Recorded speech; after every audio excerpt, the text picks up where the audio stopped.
ফের ভয়াবহ ট্রেন দুর্ঘটনা। তবে এবার বাংলায় নয়, উত্তরপ্রদেশের গোন্ডায় লাইনচ্যুত হয়ে পড়ে ডিব্রুগড় এক্সপ্রেস। ডিব্রুগড় এক্সপ্রেসে 10 থেকে 12টি কামরা লাইনচ্যুত হয়। চণ্ডীগড় থেকে ডিব্রুগড় যাওয়ার পথে ঘটনাটি ঘটে। আপাতত যে খবর পাওয়া যাচ্ছে তাতে অন্তত 12টি বগি লাইনচ্যুত হয়েছে। এসি কোচের পরিস্থিতি নিয়ে উদ্বেগ রয়েছে। প্রবল আতঙ্ক ছড়িয়েছে যাত্রীদের মধ্যে। ঘটনায় একজনের মৃত্যুর খবরও পাওয়া গেছে, তবে আহতদের সংখ্যা নিয়ে আশঙ্কা বাড়ছে।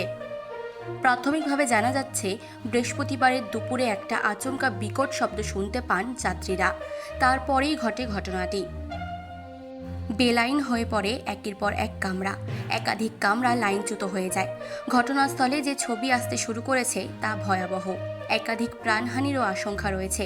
দুর্ঘটনার পরে হুড়োহুড়ি করে যাত্রীরা ট্রেন থেকে বেরিয়ে আসেন। বৃহস্পতিবার রাত 11:39 চণ্ডীগড় ছেড়েছিল এই ট্রেন। বৃহস্পতিবার বিকেলে ট্রেনটি গোন্ডা এবং বস্তির মধ্যে ঝিলারি স্টেশনে পৌঁছায়। ঝিলারি স্টেশনে পৌঁছালে এই ঘটনাটি ঘটে। এখন আপাতত উদ্ধার কাজে নজর দিচ্ছে রেল। কী কারণে ঘটনাটি ঘটল সেই বিষয়টি এখনও স্পষ্ট নয়। মানসী বসুর রিপোর্ট, চেতনা বার্তা। জেগে থাকে, জাগিয়ে রাখে।